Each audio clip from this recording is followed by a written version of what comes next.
Dear Kuya Poy, tawagin niyo na lamang ako sa pangalang Darlene, 24 years old at kasalukuyang nakatira dito sa Bustos, Bulacan.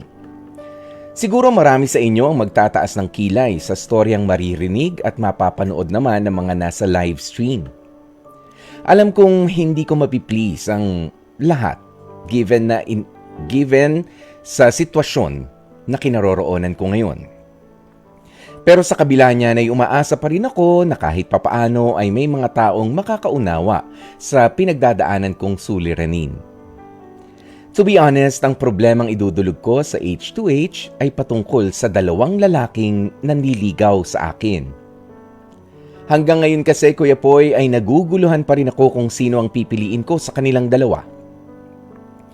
Wala naman sigurong mali sa akin, Kuya Poy, dahil wala akong inaapakang pamilya o relasyon ng iba. At para lang din sa kaalaman ng lahat, ay nananatili pa rin naman akong single. At sa tingin ko, wala namang kaso yun sa ibang tao. Itago na lamang natin sa pangalang Albert ang unang lalaking ipapakilala ko sa inyo. Kuya Poy, gusto ko talaga si Albert para maging boyfriend. Pero sa kabila ng pagkagusto ko sa kanya, pakiramdam ko ay hindi niya ako masusuportahan pagdating sa mga bagay na gusto ko. Siguro paghihinalaan niyo ako na aasa lamang ako sa kanya kapag naging kami. Pero ang totoo, meron naman akong stable na trabaho habang nasa average level naman ang status ng pamilya ko. Kuya Poy, praktikal kasi ako mag-isip. Kailangan kong siguruhin na magiging maayos ang bubuin kong pamilya kasama ang lalaki makakasama ko habang buhay. Sa kaso ni Albert, masipag naman siya, oo. Ang kaso, masasabi kong hindi yun sapat. Sa katulad niya na saktuhan lang ang kinikita sa trabaho. Kung minsan pa nga ramdam ko na nauubusan siya ng pera dahil sa kanya mga nakapilang gastusin din. At eto namang ikalawang lalaking nanliligaw sa akin ay itago na lamang natin sa pangalang Francis. Ramdam ko ang effort niya at sobra akong thankful. Kung ikukumpara ang financial capacity ni Albert, malayo yan kumpara sa ikalawa kong manliligaw na ito na si Francis.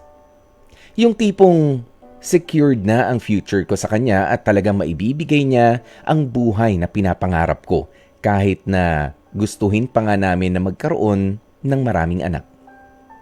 Aminado naman akong hindi mahirap na mahalin itong si Francis, pero kung papipiliin ako base sa aking nararamdaman, ay mas angat pa rin talaga si Albert sa buhay ko. May sagot na ang puso ko, Kuya Poy, pero hindi ko alam kung dapat ko bang sundin ito o still dapat ko pa rin bang pairalin ang sinasabi naman ng utak ko. Dahil alam ko namang kayang turuan ng utak na mahalin ang lalaking makapagbibigay sa akin ng mas maayos at mas magandang buhay in the future. Naniniwala kasi ako na dapat long-term ang pagtingin natin lalo't higit pagdating sa kinabukasan kasama ang lalaking bubuo sa ating pamilya. Kuya Poy, takot akong mahusgahan ng ibang tao sa kung anong pananaw na meron ako. Kaya nga ang programang Heart to Heart ang naisipan kong daan para kahit papaano ay tuluyan ng masagot ang mga tanong na gumugulo sa aking isipan. Wala mang kasiguruhang mababasa ninyo ang kwentong ipinadala ko sa inyong programa, ay umaasa pa rin ako na sana ay dumating ang pagkakataong mabasa po ninyo ito at mabigyang payo, lalo't higit sa mga nakatutok sa H2H. Lubos na nagpapasalamat, Darlene. Especially Yan na for nga po, you. ang narinig natin ang kwentong ipinadala ni Darlene ng Bulacan tungkol sa dalawang na para ba nag-uumpugang mga bato. Dalawang choices na napakahirap. Unang-una, Darlene, ikaw na maganda. Diba nga? Namimili. Pero maganda rin yan na tinatanong natin, sino bang pipiliin ko? Ano ba yung preference ko? Gusto ko si Albert, pero medyo hindi niya yata masusuportan. Pero ako honestly, Darlene, hindi ko magets. Sabi mo nga, meron ka naman sariling trabaho, meron kang na hindi ka naman sobra nagdarahop sa buhay o yung hirap na hirap sa buhay, why would you? Okay, why would you settle with a guy na na agad, na feeling mo ay established na? No, because nothing is permanent in this world, ha? Kahit yung akala mong mayaman ngayon, kinabukasan ay baka wala na. Yan, o yung inaakala mong mahirap at hindi unlad ang buhay dahil sa sipag niya, hindi naman kung ayaw mong ma-judge, Darlene, siguro mas maganda na subukan mo na wag ding i-judge yung mga nanliligaw sa iyo base sa kanilang financial capacity. Ayan, sa kanilang financial status. Aanhin mo naman yung mayaman nga sa ngayon lang. Ngayon, pero hindi tayo sure kung magtutuloy-tuloy yan. Lalo na, hindi naman sa kung empleyado lang rin naman siya, hindi natin alam ang kinabukasan, paano kapag nawala yung magandang trabaho na nagpapasahod sa kanya nung maganda sa ngayon? May mga ganyan na mga pagbabago, Darlene. Kaya para sa akin, you just have to enjoy yung courtship, yung panliligaw nila sa'yo, yung pagpapakitang gilas nila. Kilalanin mo sila, hindi sa mukha o sa dami ng mukha na laman ng wallet nila, kundi kilalanin mo sila doon sa kung sino talaga sila. Kasi ako naniniwala na ang tao hindi naman mananatiling mahirap kung magsisipag. Katulad nga ni Albert. Sabi mo, mas gusto mo si Albert talaga between these two. Ayan, pero parang prejudged na siya meron ka ng pinili na, kasi si Francis bakit pupunta ka agad dun sa pagpapamilya? Bakit pupunta ka na agad dun sa masyadong advance? Okay lang na maging advance yung pagtingin natin. Pero kung ang desisyon mo ngayon ay nasa 5 years from now, nasa 10 years from now, at pagpapamilya na, hindi mo pa nga sinasagot tong mga to, hindi mo pa sila nakilala. Kumusta ba si Albert kapag ka naging boyfriend mo na siya for, let's say, 3 months or 6 months or even a year?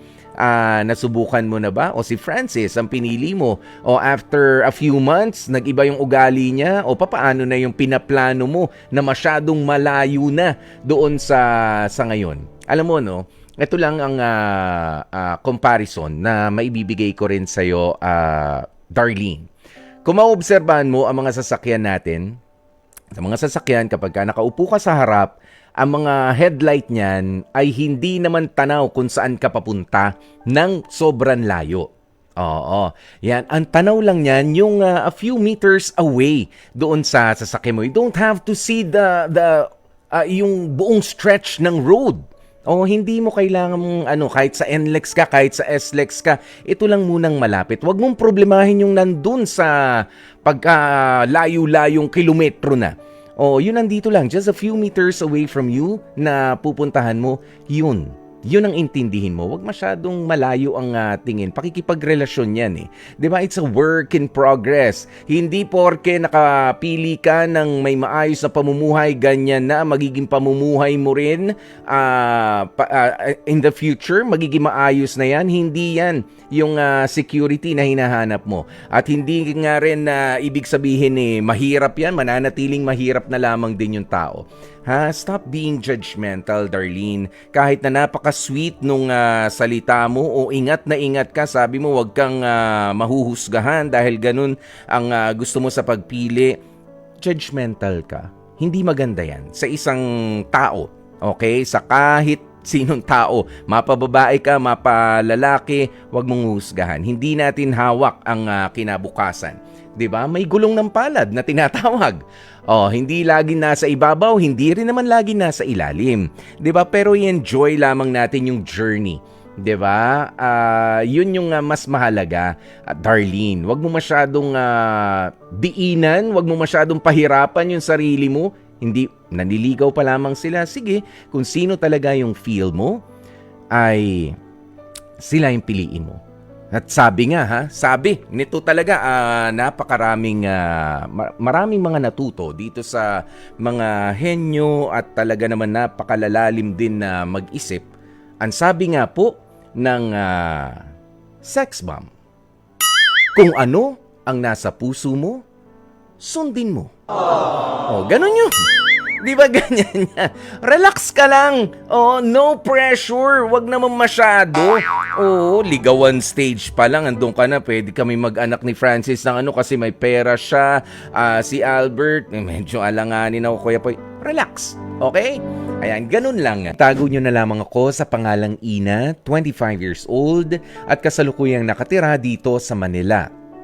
May isang anak ako ngayon, Kuya Poy, mula sa aking 5 taong ka-live-in partner na itago na lamang natin sa pangalang Alan, 26 years old. Ang totoo po niyan, kapapanganak ko lang noong nakarang buwan sa aming panganay. Kaya nga right after niyan ay nakuha ko na rin ang maternity benefit ko. Nang malaman ni Alan ang nakuha kong benepisyo ay nagawa niyang tanungin kung magkano nga ba ang parteng ibibigay ko sa kanya. Wala naman sa akin yon, Kuya Poy.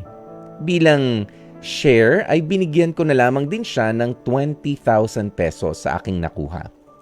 Pero hindi naman tungkol lang basta dito ang naging dahilan kaya sumulat ako sa inyong programang H2H.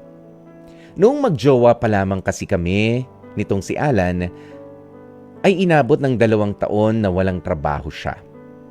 At dahil nga dyan, ay ako na muna ang sumagot sa lahat ng mga gastusin sa loob ng aming relasyon.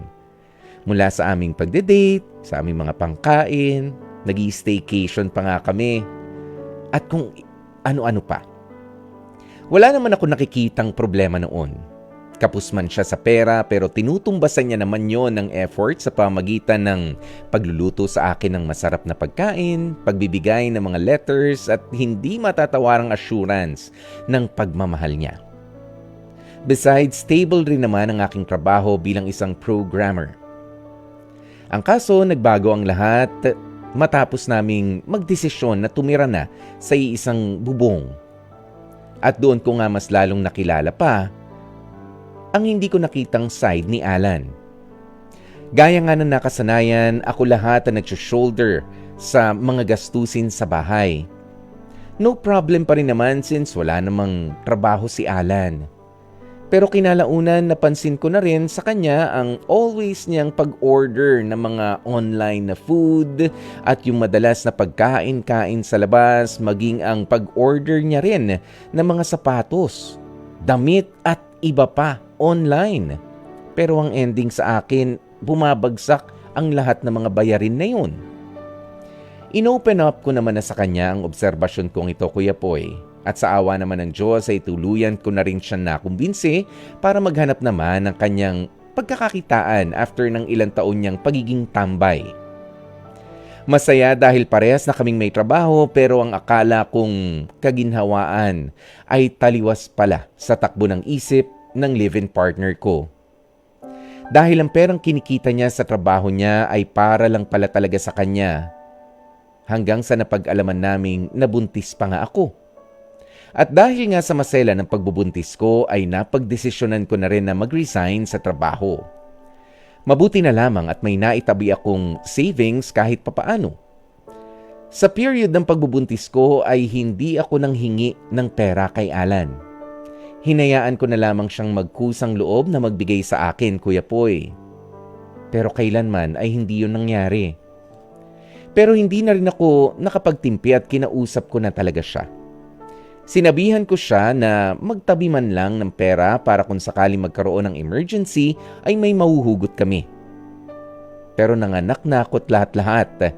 Sa kabila niyan, halos kalahati ng hospital bill ay ako pa rin ang nagbayad. Akala ko hatian man lang ako ni Alan sa mga gastusin pero ang perang pansuportan niya sa akin sana ay sa magulang pa niya kinuha after niyang mangutang sa mga ito. To be honest, hindi ko na alam ang gagawin ko ngayon, Kuya Poy. Siguro dahil nagpatong-patong na ang mga nararamdamang hinanakit ko sa partner kong si Alan. At akala ko nga tapos na ang lahat ng ito Nadiskubre ko may credit card itong si Alan. At huli na nga nang malaman kong may utang na pala siyang lampas 200,000 pesos sa credit card. Nanlumo talaga ako sa nangyaring yun. Ang akala ko kasi ay 40,000 pesos lang ang perang uutangin niya noon sa kinuha niyang credit card after niya nga magpaalam sa akin na kukuha siya ng bagong cellphone. Hindi ko alam kung bakit lumubo ng ganoong kalaking halaga ang utang niya, Kuya Poy. Hindi ko naman makumpronta si Alan dahil sa siya ang lalaki sa aming relasyon at ayoko naman masaktan ang ego niya. Sa totoo lang, napakagastos talaga ng live-in partner ko. Pagdating sa mga suot niyang sapatos, damit at iba pa ay all out talaga siya. Pero pagdating sa aming mag-ina, ay pikit mata pa siyang magbigay sa amin ng suporta kung kinakailangan. Nakapagtabi naman ako ng halos 200,000 pesos, Kuya Poy.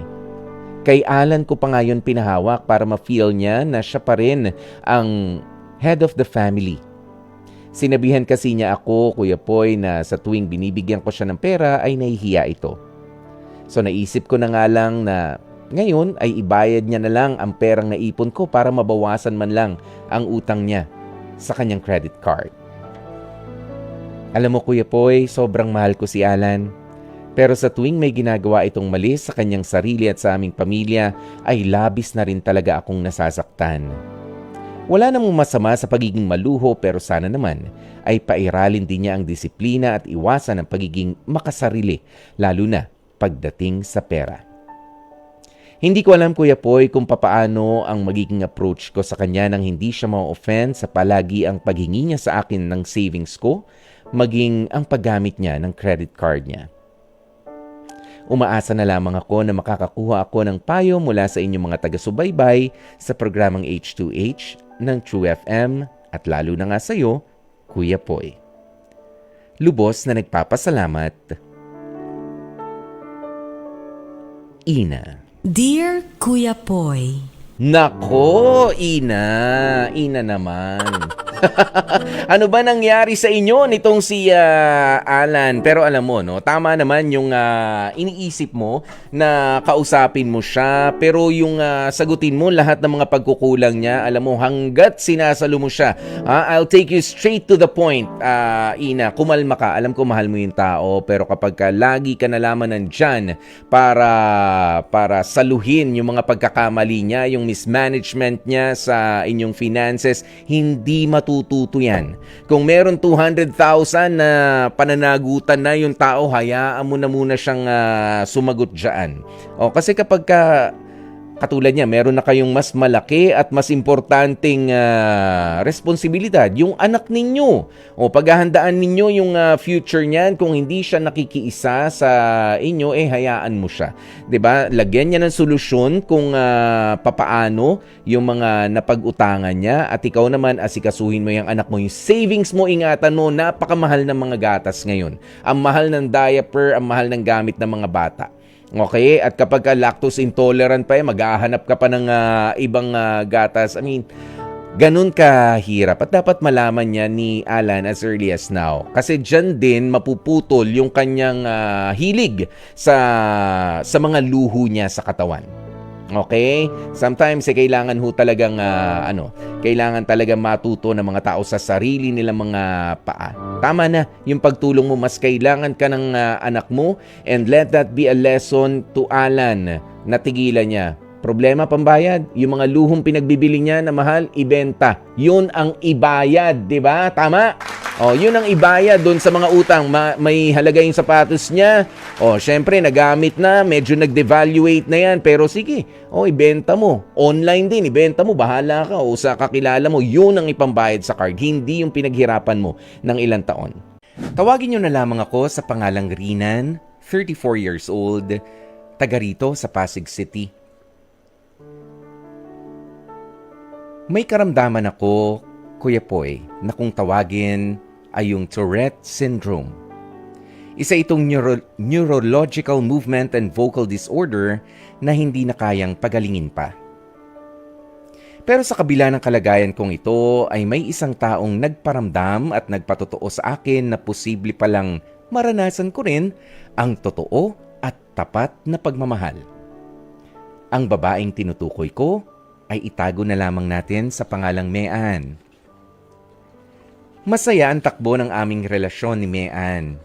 Yung tipong sobrang sarap magmahal at masuklian ang ipinapakita mong pag-ibig sa tulad niya. Pakiramdam ko tuloy, Kuya Poy, ay wala akong iniindang sakit every time nakasama ko si Mean. Pero ang akala kong walang katapusang ligaya at saya sa piling niya ay unti-unti ring nahubaran.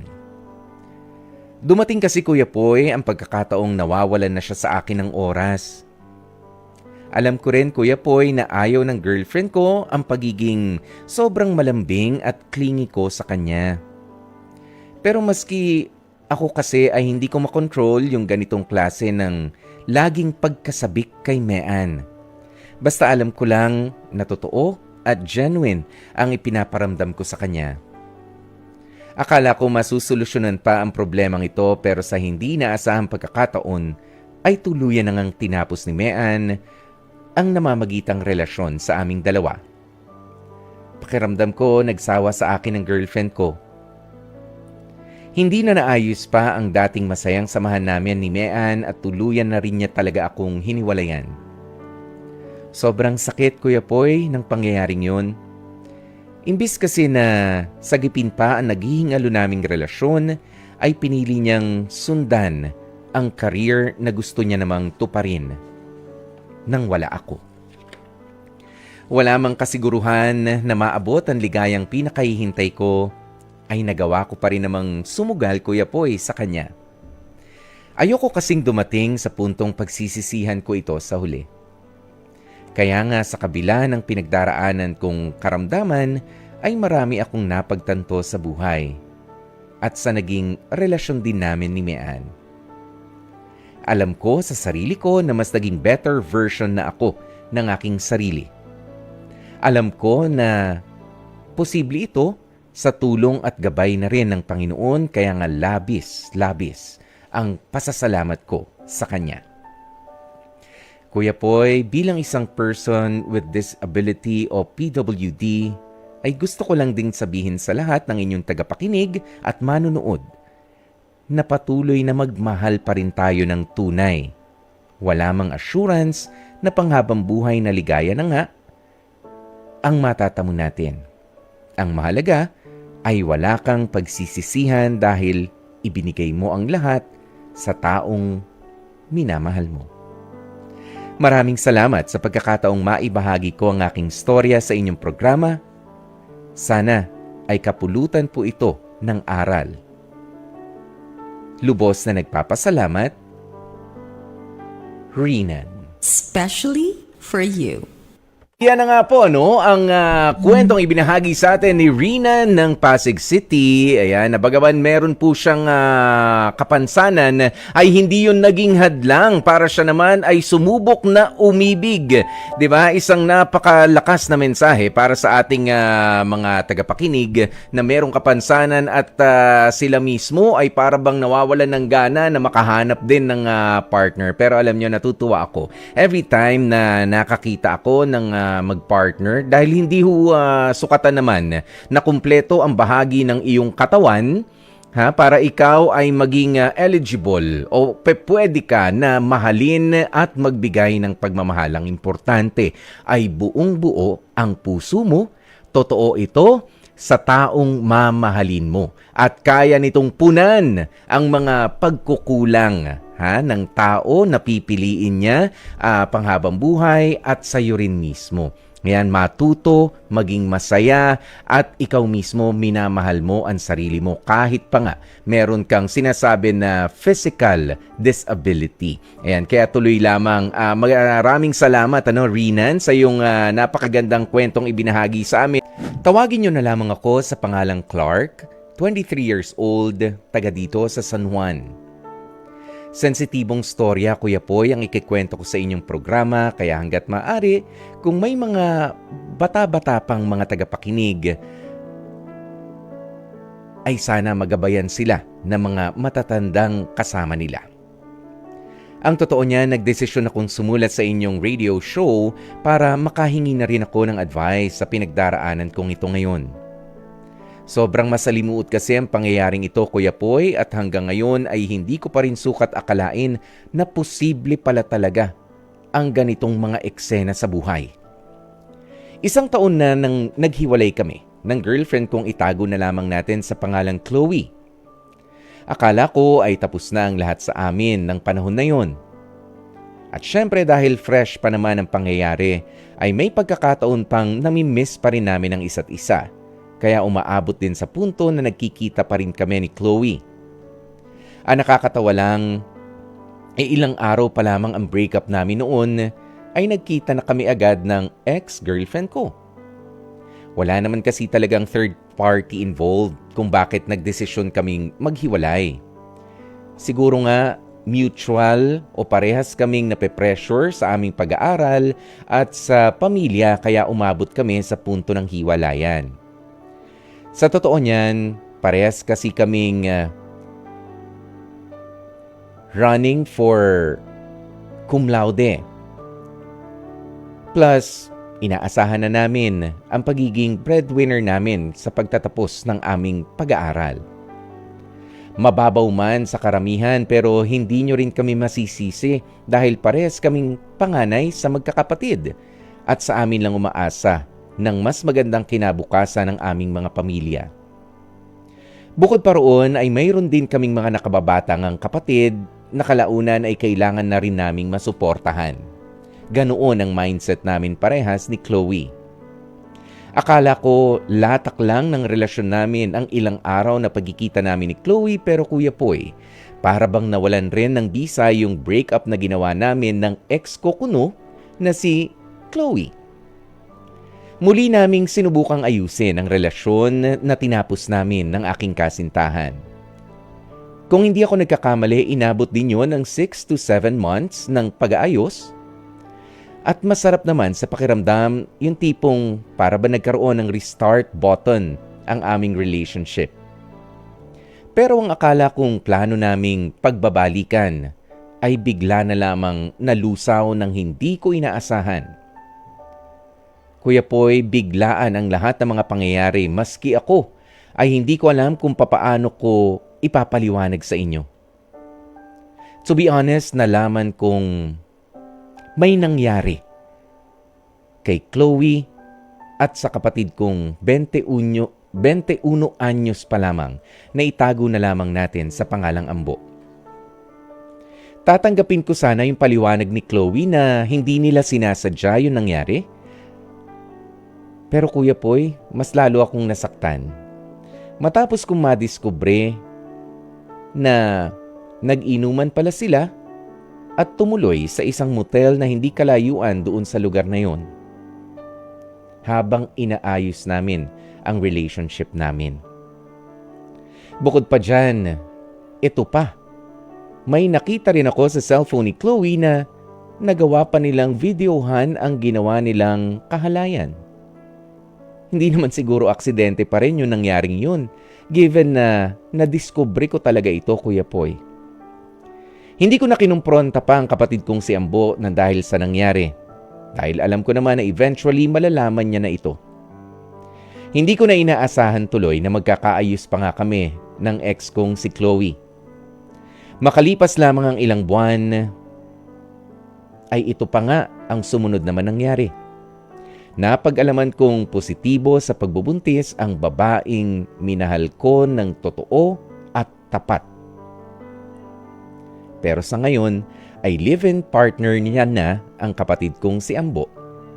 Habang huminto na rin si Chloe sa kanyang pag-aaral bilang paghahanda naman sa kanyang panganganak. At dahil nga sa pangyayaring yan, Kuya Poy, gulong-gulo na rin ako sa buhay ko ngayon. Kaya umabot na rin ako sa punto na naapektuhan ang aking pag-aaral. Naghahabol pa naman ako ng honor sa school.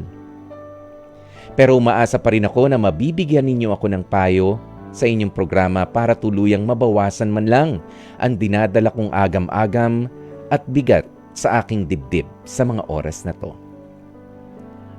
Pauna na po ang aking pasasalamat. Lubos na naguguluhan, Clark. Dear Kuya Poy, Clark, talaga namang hindi matatawaran ang mga pangyayari sa buhay mo. na totoo yung sinabi mo na masalimuot talaga at ang daming mga naging pabigla-bigla na mga desisyon hindi lamang sa'yo kundi pati na rin doon sa mga taong nakapaligid sa'yo. Pero sabi nga nila hindi na natin maibabalik pa yung panahon, hindi na natin maibabalik pa yung oras. Para gumaan ang loob mo, Clark, alam ko na sabi mo nga minahal mo ng totoo at matagal itong si Chloe. There's no way around it, pero tanggapin. Yes, maintindihan ko na nasasaktan ka pa lamang sa iyong nararamdaman ngayon na ka-live-in na yung babaeng mahal na mahal mo noon ng mas nakababata mong kapatid. Hindi nga lumayo si Chloe, pero ito yung pagkakataon na sana sa iba ka na lang napunta, hindi na lang naman sa kapatid ko. Because you will always remind me nung heartbreak, of the heartache na ibinigay mo sa akin sa inaasahan ko. Biruin mo, no? Inaayos nyo, pero meron palang ibang pinaplano o isa palang malaking maling desisyon yung pinasok nitong si Chloe at nadamay pa yung kapatid niya. Pero sabi ko nga yung mga edad na ganyan, sabi mo 21 years old na yung kapatid mo at kayo ay mas matanda ni Chloe, may sarili na rin kayong disposisyon. Hindi na ako maniniwala na manipulate pa yung kapatid mo. Ginusto na nila yung nangyaring yan, Clark, ano? Wala na tayo magagawa kundi tanggapin yung pagkakataon na yan. And the mere fact na pumayag yung dalawa na mag-live-in na sila at buuin na yung kanilang relationship, dapat ikaw rin ay tanggapin mo na rin sa sarili mo na wala na talaga kayong pag-asa nitong si Chloe. Dahil alalahanin natin na ang ibang mga tao ay talagang dadaan lamang sa ating buhay. Akala natin sila na yung magbibigay ng napakalaking impact at hindi na aalis pa. Pero hindi. Ang role talaga nila sa buhay natin ay yung ipakilala sa atin yung pag-ibig, pero hindi sila nandun para magstay. Iyan si Chloe.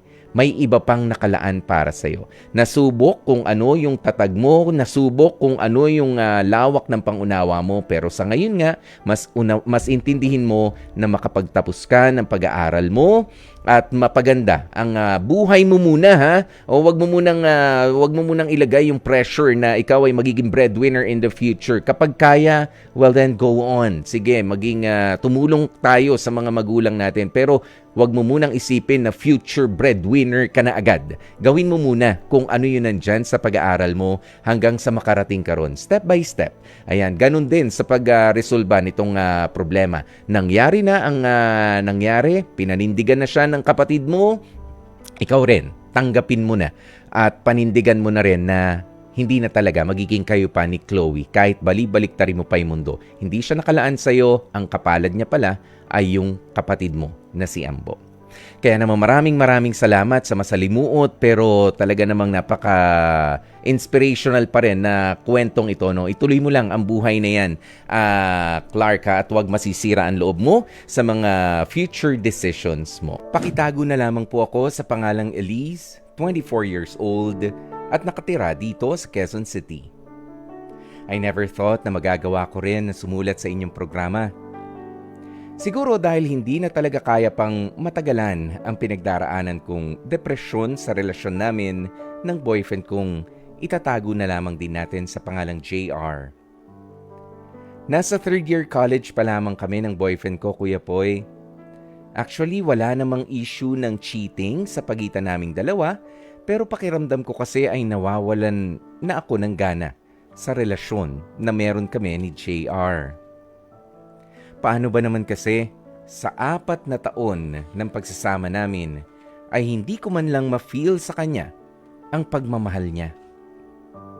Mabait naman siya at labis-labis ang pasasalamat ko rito, Kuya Poy. Honest and loyal din siya sa akin. Pero siguro dala nga ng mas bata niyang edad, ganun na lamang yung pakiramdam ko sa kanya ngayon. Kumbaga, ay parang hindi pa siya ganun makaramdam sa mga pangangailangan ko rin bilang girlfriend. Si JR kasi yung tipo ng tao na masasabi kong walang emotional intelligence. Hindi ko man lang kasi maramdaman sa kanya ang kailangang suporta sa tuwing may pinagdaraanan din akong matinding problema. Yung tipong kahit para bang sobrang depressed na nga ako sa lahat ng bagay sa paligid ko, pero kahit kailan ay hindi ko man lang narinig sa kanya na, "Okay ka lang ba? Kumusta ka naman? Kaya mo pa ba ang mga hinaharap mo?" Sobrang laki na kasi ng tulong kung sakaling matanong niya ako at makumusta ng ganon, Kuya Poy. Pero hindi siya talaga ganon. At hindi dahil nga dito ay hindi ko maramdaman na may taong handangang umalalay sa akin. Hindi naman din ako materialistic na tao, Kuya Poy. Ang kailangan ko lang talaga sa relasyon namin ay yung atensyon at pag-unawa. Pero bakit ganun? Hindi ko talaga yun makuha kay JR. Kaya tuloy unti-unti nang nawawala ang dating pagmamahal ko sa kanya. Matagal ko nang iniisip na iwanan na siya. Plano ko nga sana pagkatapos ng graduation ay sabihin ko na ito sa kanya. Ayoko na kasing para bang ipinagsisiksikan ng sarili ko sa isang taong hindi naman kaya o hindi naman intensyon na intindihin din at alalayan ang mga nararamdaman ko. Hindi ko alam ang gagawin ko ngayon, Kuya Poy. Pero umaasa ako na makakakuha ako ng payo mula sa inyong programa at mula rin sa mga kapwa ko tagapakinig at tagapanood na nakatutok sa programa ninyong H2H o Heart to Heart. Lubos na gumagalang, Elise. Especially for you. Napakinggan nga natin kanina ang kwentong ibinahagi ng ating letter sender na si Elise at ang kanyang matagal ng boyfriend for 4 years na si JR na sabi nga ay parang hindi ganun ka-expressive. Ilang beses na po natin narinig ito, no? Ang mga ganitong klase ng mga kwento na nagkakaroon ng problema sa mga partner nila na hindi expressive or feeling nila ay hindi supportive sa kanilang mga partner katulad ni Elise. Ayan, kaya naman, alam mo, kanina nagbabasa ako ng mga reaction dito, Elise, no? At bago ko sabihin yung sa akin, ito na muna, basahin natin ang sabi ni Nanay Teresita Perfinian. Sabi niya, masasabi ko sa ating letter sender ngayon, huwag kang mag-alinlangan na kausapin ng tunay mong nararamdaman ang boyfriend mo. Sabi mo nga 4 years naman na kayo. Sa haba ng panahon na yan, panigurado naman na palagay na din ang loob nyo sa isa't isa. Maraming salamat. Yan yung paalaala ni Tita Teresita Perfinian sa inyo, Elisa, no? Hindi naman dapat kasing hindi naman dapat hiwalayan agad yung naiisip mo or unless kapag ka nagsasabi ka na ng mga problema mo, kumbaga bigat na bigat ka na at siya naman ang sinagot lang sa'yo ay, okay, yan yung mga ugong lang, yung ganyan, o kaya tinapik ka lang sa balikat, yung mga ganyan. Teka lang, wag naman. Iyon, medyo mag-isip ka na. Interesado ba siya na tulungan ka, alalayan ka? Pero kung sakasakali, alam mo, meron kasi mga tao na meron mga tao na they may not be as expressive, pero talagang loyal sila, mahal ka naman sila, mahal ka nila. Pero hindi nga nila may express doon sa paraan na ine-expect natin. Alam mo, take for example, ito, ibubukas ko na naman yung bahay ko at yung pagsasama namin ni Mrs. Popoy sa lahat.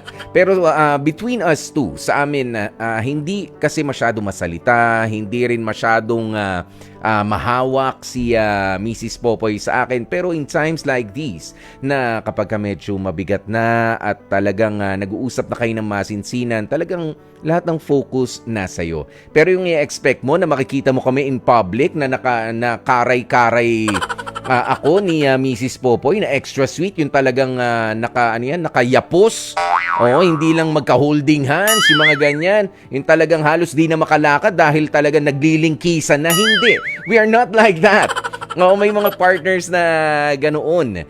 Pero yung sa'yo nga, hanggat hindi mo ina-address din, maganda na sabihin mo sa kanya. O merong mga partner na kailangan nating hilahin, kailangan nating i-guide sa kung papaano mo ba gustong makausap ka. Hindi yung gagawin natin silang manghuhula. Meron talagang ganun eh. Siguro sa environment nila nung lumaki sila. But does that mean hindi ka nila mahal? Wala silang pakialam sa'yo? No. Oh, hindi naman. Not necessarily. Or ganun din, ganun lang talaga siya. But the moment na sabihin mo, uy, ganito, ano bang masasabi mo? Tanungin mo na direkta. O hindi pwede kasing pakiramdaman na lang ng pakiramdaman ang laro sa relationship natin.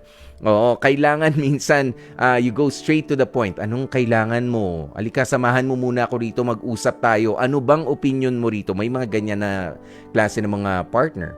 'Di ba? At ayaw mo rin naman kung kabaliktaran na wala ka namang problema pero sinasabi ng partner mo may problema tayo. 'Di ba? Ayaw mo rin ng ganun. Oh, bakit hindi maayos ang buhok mo? Merong issue. Yan, may mga ganon. Di ba? Gusto mo ba yon? O, mag-usap muna kayo. Sabi rin ni Abigail Enriquez, mag-usap muna kayo, Elise. I-address mo yung saloobin mo. Hindi mong kailangang i-stress yung sarili mo kung kulang sa effort o sa pagkukusa yung boyfriend mo. Marami naman yung sort of happiness, not just from your boyfriend na manggagaling.